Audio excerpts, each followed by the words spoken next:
नमस्कार बच्चों। The Ranjan legal hub के इस न्यू प्लेटफॉर्म पर आप लोगों का एक बार फिर से स्वागत है।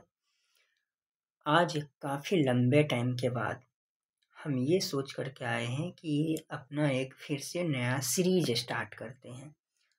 हमने टॉट में बहुत सारे सीरीज पे बनाया हुआ है वीडियो, चाहे वो डिफामेशन से रिलेटेड हो या फिर कैपेसिटी टॉट में क्या क्या होती है, उन सब से रिलेटेड हमने वीडियो पोस्ट कर दिया है थ्रू द प्लेलिस्ट। आज हम लोग एक और न्यू प्लेलिस्ट स्टार्ट करने वाले हैं जो कि होगा totally based on contract.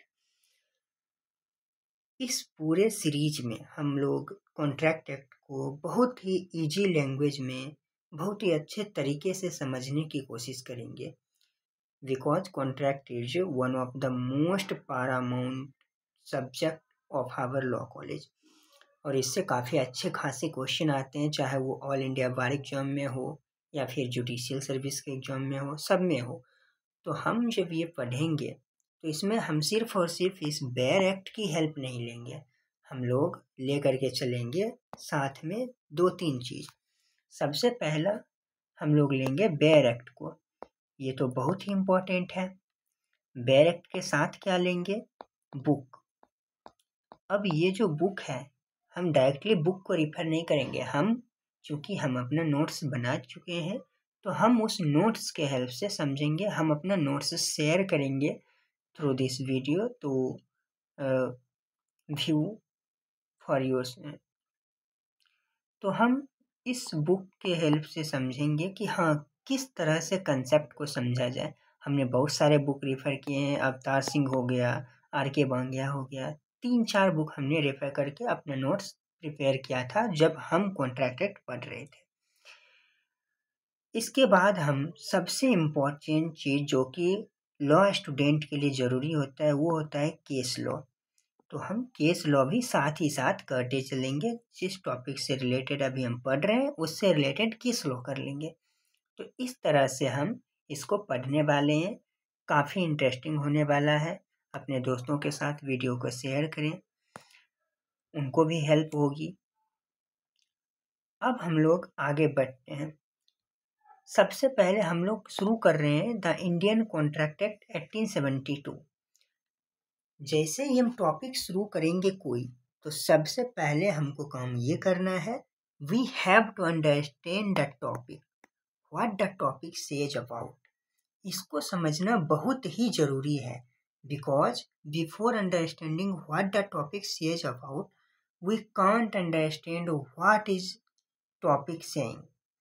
So topic में जो इसका जो टॉपिक का नेम है, इसको अगर हम एनालिसिस करना सीख गए तो 50% क्वेश्चन हम अपने आप खुद समझ जाएंगे कि हाँ, इसमें क्या बताया गया होगा, क्या आंसर किया गया होगा, किस चीज़ के बारे में ये क्वेश्चन उठ रहा है, किस चीज़ पे आंसर आएगा। ये सारा चीज़ हमको टॉपिक से ही पता चल जाएगा। तो टॉपिक का नाम है इंडियन कॉन्ट्रैक्ट एक्ट। हम यहाँ लिख के चलते हैं।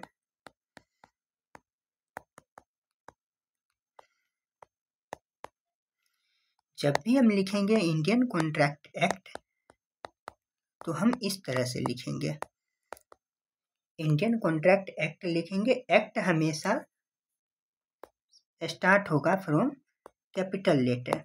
एक एक्ट ये हुआ, एक एक्ट ये हुआ, दोनों एक्ट लॉ में डिफर होता है। ये एक्ट का मतलब हुआ कोई भी लॉ जो कि पार्लियामेंट के द्वारा बनाया गया है, और ये एक्ट हो गया टू डू और नॉट टू डू समथिंग। ये हमारा कोई जो हम कोई काम कर रहे हैं वो वाला एक्ट हुआ जब हम स्मॉल से लिखेंगे, लेकिन जब कैपिटल से लिखेंगे तो ये हमको बताएगा लॉ इनेक्टेड बाय पार्लियामेंट। तो यहाँ पे बेसिक डिफरेंस है इसमें।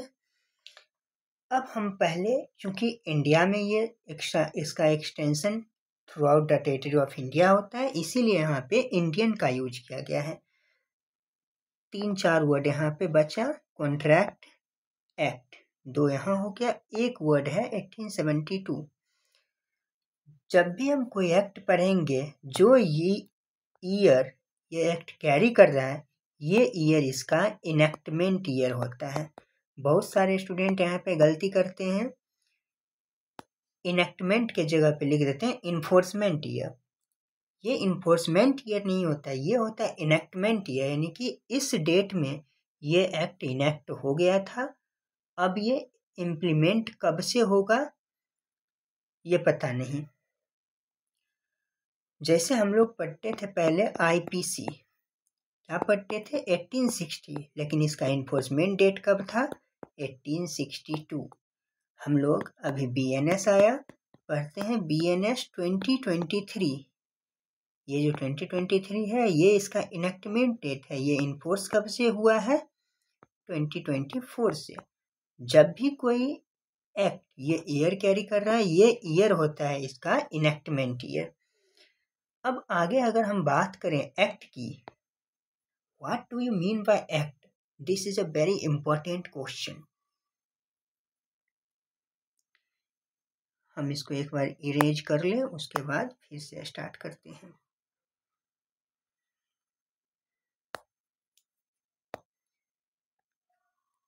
What is act? अगर हम सिंपल लैंग्वेज में बोले, कोई भी लॉ जब हम पढ़ेंगे तो उसका हम दो डिफिनीशन पढ़ेंगे, एक पढ़ेंगे जनरल डिफिनीशन एंड एक पढ़ेंगे लीगल डिफिनीशन। जनरल डिफिनीशन और लीगल डिफिनीशन में क्या डिफरेंस होता है? जनरल डिफिनीशन होता है the definition which is understand by the layman. एक जनरल लेमैन क्या सोचता है इसके बारे में, इसका मतलब क्या हो सकता है, this is the general definition. And the legal definition is जो एक लॉ स्टूडेंट, जो एक लीगल, जिसके पास लीगल थिंकिंग ऑफ माइंड है, वो पर्सन इसका आंसर कैसे कर रहा है, दिस इज लीगल डिफिनीशन। तो यहाँ पे जो एक्ट की बात हम कर रहे हैं, अगर हम जनरल डिफिनीशन की बात करें तो सिंपल बोल सकते हैं the law enacted by the parliament is called act. अब ये एक्ट कैसे बनता है उसको भी हम थोड़ा देख लेते हैं। तो सबसे पहले प्रेजेंट होता है बिल।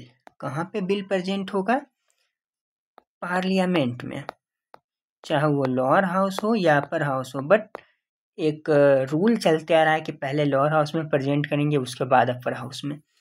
ये बिल कौन बनाएंगे? ये बिल बनाते हैं central government plus official.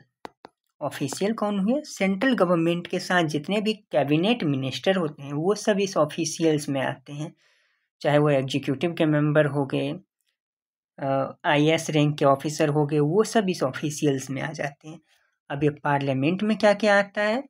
Parliament तीन चीज से मिलकर के बना होता है, एक हाउस ऑफ पीपल, दूसरा काउंसिल ऑफ स्टेट एंड तीसरा हमारा president.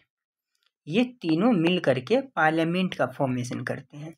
House of people Lok Sabha हुआ, काउंसिल ऑफ स्टेट राज्यसभा हुआ, प्रेसिडेंट तो प्रेसिडेंट राष्ट्रपति। अब क्या होता है? बिल बन गया। बिल कौन बना लिए? सेंट्रल गवर्नमेंट प्लस ऑफिशियल मिलकर के ये बिल बनाए। अब इस बिल को प्रेजेंट किए लोकसभा में। लोकसभा जब इस बिल को अप्रूवल दे देता है, जब इस बिल को पास कर देता है, तब ये बिल मूव ऑन हो जाता है टुवर्ड्स राज्यसभा। जिस दिन राज्यसभा इसको अप्रूवल दिया, राज्यसभा के पास पावर है कि वो उसको रिटर्न भी कर सकता है, बट हम लोग चूंकि बिल से एक्ट बना रहे हैं तो ये लेते चल रहे हैं। बिल बना, लोकसभा गया, लोकसभा पास किया, राज्यसभा गया, राज्यसभा से पास हुआ, तब ये आता है प्रेसिडेंट के पास। जिस दिन प्रेसिडेंट अपना कंसेंट दे दिए, प्रेसिडेंट जैसे ही अपना एसेंट दिए कि हाँ ये बिल लागू हो जाना चाहिए, उस दिन से ये बिल कन्वर्ट हो जाएगा एक्ट में। प्रेसिडेंट अपना एसेंट कैसे देते हैं? प्रेसिडेंट का उस पर साइन होता है। जिस दिन प्रेसिडेंट साइन कर दिए उसके बाद वो बिल कन्वर्ट हो गया टू एक्ट। और अब यही एक्ट कहाँ पे आ जाएगा? ऑफिशियल गैजेट में पब्लिश कर दिया जाएगा। इसी ऑफिशियल गैजेट में जब पब्लिश किया जा रहा है कि हाँ so and so act enforce होने वाला है, तो उसका इन्फोर्समेंट का डेट क्या होगा, वो डेट इसी के साथ कैरी होता है। सो यहाँ तक तो बहुत इजीली समझ गए होंगे। हाँ, कैसे एक्ट से बिल बना, कैसे बिल से एक्ट बना, कैसे पार्लियामेंट में गया, ये सारा चीज़। अब हम थोड़ा बेयर एक्ट को देखते हैं। हमारा बेयर एक्ट बहुत ही चूँकि इसमें बहुत सारे एक्ट पहले ऐड थे, सेल्स ऑफ गुड्स एक्ट हो गए, पार्टनरशिप का सारा लॉ इसी में था, वो सारा इससे अब रिमूव करके इसको अलग अलग पार्ट में बांटा गया।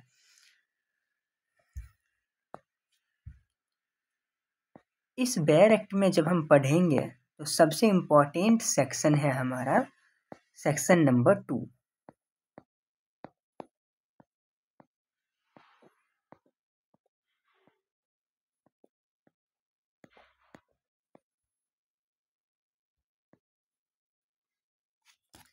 सेक्शन नंबर 2 कौन सा है? इंटरप्रिटेशन क्लॉज, इसी को बोला जाता है डिफिनीशन क्लॉज। अब जब हम सेक्शन नंबर 2 पढ़ते हैं तो इसमें बहुत सारे सब क्लॉज आते हैं। क्लॉज सब क्लॉज क्या होता है ये हम होप करके चल रहे हैं कि आप लोग जान रहे होंगे, फिर भी अगर नहीं जान रहे हो तो एक बार समझ लीजिए। फॉर एग्जांपल हम लिखे ये 2, ये हुआ सेक्शन 2 के साथ जब हम लिखे 1, ये हुआ सब सेक्शन, इसके साथ ABCD ये वाला लिखे, ये हुआ क्लॉज, इसके साथ ये वाला रोमन में 1 2 दिए, ये हो गया सब क्लॉज, यानी section 2 sub section 1 clause A sub clause 5। इस तरह से हम पढ़ते हैं। जब हम section 2 sub section section 2 clause A पढ़ेंगे तो इसमें डिफाइन किया गया है ऑफर को, कि ऑफर क्या होगा, ये सब हम डिटेल्स में पढ़ेंगे। ऑफर से रिलेटेड एक चैप्टर पढ़ेंगे, एक्सेप्टेंस से रिलेटेड पढ़ेंगे, बट आज चूंकि इंट्रोडक्शन क्लास है तो हम सिर्फ ओवरव्यू लेते हैं कि हाँ कैसे कॉन्ट्रैक्ट बनता है। कॉन्ट्रैक्ट बनाने के लिए एग्जाम्पल को याद रखना बहुत ही ज़रूरी है, और हम ऐसा इजी एग्जाम्पल लेके चलेंगे जो कि एक बार देखने से समझ आ जाए कि हाँ ये सब हम पढ़े थे। हम 2 सेलिब्रिटी को लेके चलते हैं। कौन किसको लेते हैं? एक लेते हैं विराट कोहली को और एक लेते हैं अनुष्का शर्मा को। ये 2 हो गए, विराट अनुष्का। इसके साथ एक और तीसरे ले लेते हैं रोहित शर्मा को। अब एक दिन विराट को ऐसा लगा कि मेरे पास बहुत सारा बैट हो चुका है, तो अब क्या करते हैं, इस बैट को, इस बल्ले को जा करके सेल कर देते हैं। ये अपना MRF का बल्ला लेके गया, जा करके रोहित शर्मा को कहता है कि रोहित शर्मा क्या तुम मेरा बैट लोगे? कौन कहता है? विराट। रोहित शर्मा कहता है कि ठीक है दे दो, मुझे कोई प्रॉब्लम नहीं है। विराट ने जो कहा कि रोहित शर्मा तुम मेरा बैट लोगे, ये हो गया ऑफर। रोहित शर्मा के इधर से क्या रिप्लाई आया?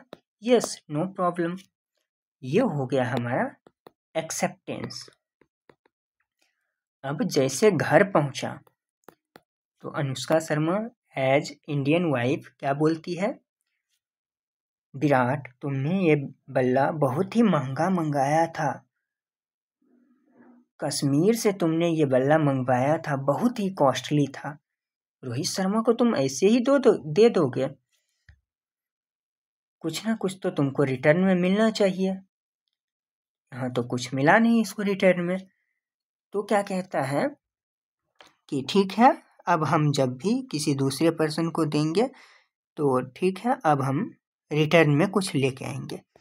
फिर विराट आया, सोचा कि नहीं रोहित शर्मा तो पैसा दे नहीं रहा है, अब दूसरे को देते हैं। तब ये जाता है युवराज सिंह के पास। युवराज सिंह को कहता है युवराज क्या तुम मेरा ये बैट लोगे? कितना में? तो बोलता है चलो ऐसे भी इस बैट का तो अब हम यूज करेंगे नहीं, चलो 1000 में ले लो। युवराज कहता है ठीक है ले लेंगे। युवराज के द्वारा जो ये यस आया ये हो गया एक्सेप्टेंस, विराट के द्वारा जो गया ये हो गया ऑफर।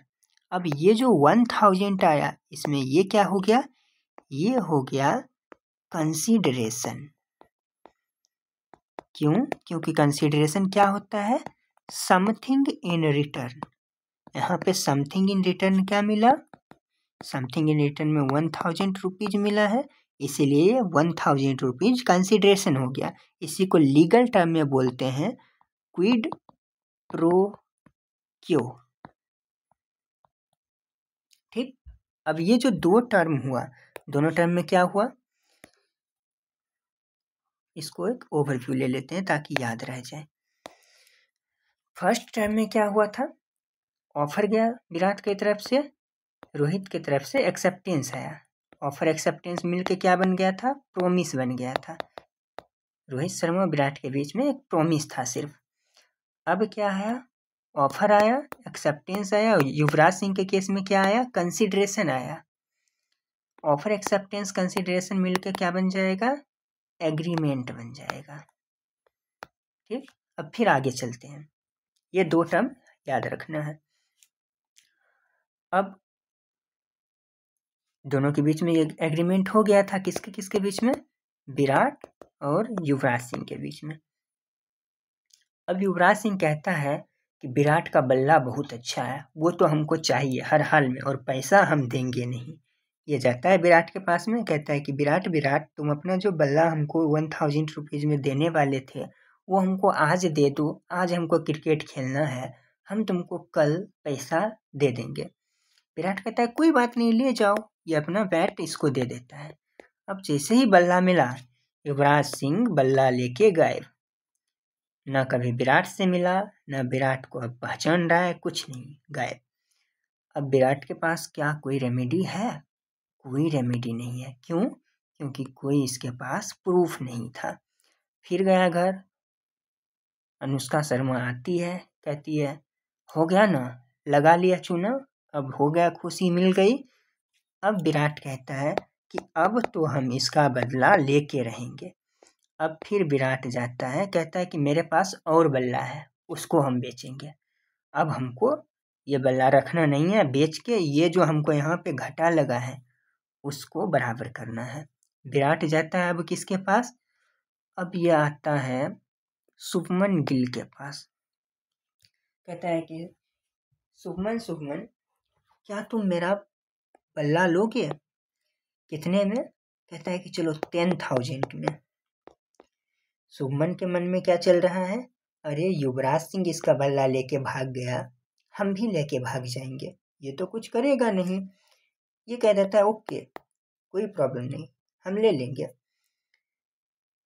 अब जब ये गया कि विराट हमको बल्ला दे दो, हमको बहुत जरूरी है, जैसे इसने कहा विराट तुरंत निकाला एक पेपर, बोला ठीक है यहाँ पे लिखो कि हाँ मैं तुमको बल्ला दे रहा हूँ, यहाँ अपना साइन करो, यहाँ विराट साइन किया, बोला कि ठीक है अब ये करो। ये सोचा चलो कर देते हैं, क्या दिक्कत है, ये कर दिया। जैसे ही ये किया, ये क्या बन जाएगा, कॉन्ट्रैक्ट। क्यों, क्योंकि क्या मिल गया, प्रूफ मिल गया। तो क्या होगा, offer plus acceptance plus consideration plus proof जैसे ही मिलेगा क्या बन जाएगा, कॉन्ट्रैक्ट। समझ गए। अब ये जो प्रूफ है, इसी प्रूफ को लीगल टर्म में बोला जाता है इनफोर्सिबिलिटी ऑफ लॉ।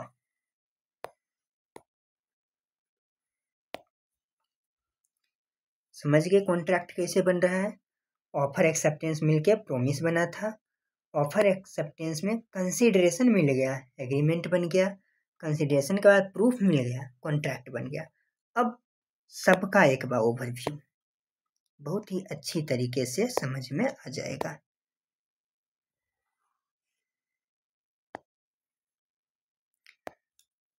चलिए, ऑफर प्लस एक्सेप्टेंस ये मिलके क्या बना, प्रोमिस। ऑफर एक्सेप्टेंस कंसीडरेशन ये मिलके क्या बना, एग्रीमेंट। अब दो को कंबाइंड कीजिए, ऑफर एक्सेप्टेंस क्या था, promise plus consideration equal to agreement, यानी कि प्रोमिस में कंसीडरेशन ऐड कर देंगे, ये बन जाएगा एग्रीमेंट। अब offer plus acceptance plus consideration plus enforceability of law क्या बन जाएगा, कॉन्ट्रैक्ट। या फिर क्या बोल सकते हैं, ऑफर एक्सेप्टेंस को ऐड करेंगे, promise plus consideration plus enforceability of law equal to क्या बन जाएगा, कॉन्ट्रैक्ट। या फिर इसको क्या बोल सकते हैं, प्रोमिस और कंसिडरेशन को ऐड करेंगे, प्रोमिस प्लस कंसिडरेशन क्या है, agreement, agreement plus enforceability of law equal to क्या बन जाएगा, कॉन्ट्रैक्ट। ठीक, ये हो गया हमारा कॉन्ट्रैक्ट बन चुका है। अब सिंपल याद रख लेना है, offer to A, acceptance to B. जैसे ही ऑफर में एक्सेप्टेंस मिला क्या बन गया, प्रोमिस बन रहा है, ऑफर प्लस एक्सेप्टेंस मिलके तो प्रोमिस का भी होता है टू बी। ऑफर हो गया, एक्सेप्टेंस हो गया, प्रोमिस हो गया। अब एग्रीमेंट का होता है टू ई और कॉन्ट्रैक्ट का होता है टू एच। याद रखना है, बी ई एच क्या क्या, acceptance, agreement, contract. Starting to A, offer से स्टार्ट हुआ था, स्टार्टिंग टू ए। ठीक, ऑफर, ऑफर में जैसे एक्सेप्टेंस मिला प्रोमिस बन गया टू बी, एग्रीमेंट मिला to E, contract to H. अब एक चीज और याद रखिएगा, टू डी में क्या दिया हुआ है, टू डी में दिया हुआ है कंसीडरेशन। ठीक, टू ए ऑफर, ऑफर में एक्सेप्टेंस मिला, प्रोमिस बन गया, प्रोमिस टू बी। उसके बाद टू सी को अभी छोड़ देते हैं, टू डी में consideration, to E agreement, to H contract. इतना याद हो गया। इसके बाद आगे जब भी हम करेंगे स्टडी तो बुक के हेल्प से, बेसिकली हम बुक का यहाँ पे कोई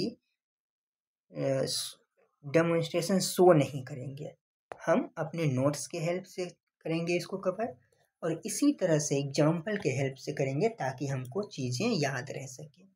so that's all about today's class, और कल से हम लोग फिर से स्टार्ट करेंगे अपना next session. Okay, thank you.